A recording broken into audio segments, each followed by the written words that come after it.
guys? This is Ryan Manahan and welcome back to my channel. And today, I will cook Chicken Bicol Express, which is popular in Philippines. So let's start! Ito po ang ating mga ingredients. Onion,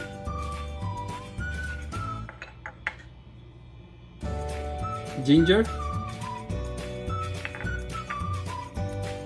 coconut powder, brown sugar,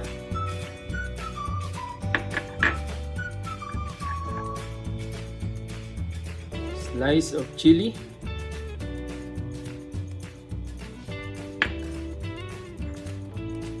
garlic,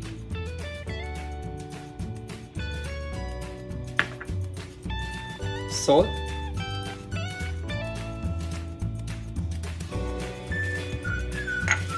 black pepper,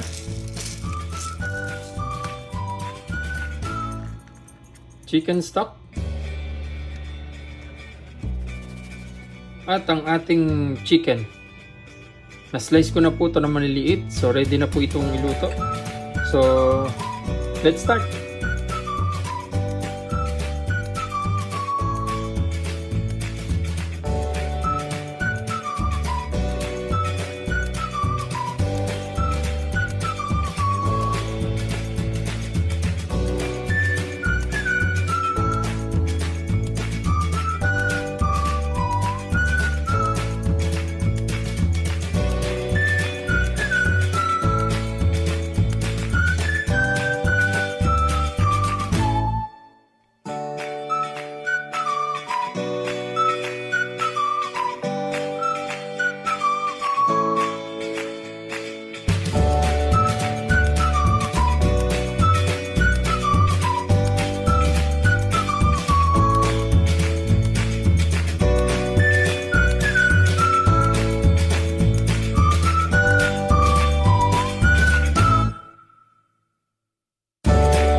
Hello guys, tapos na po natin maluto ang ating Chicken Bicol Express.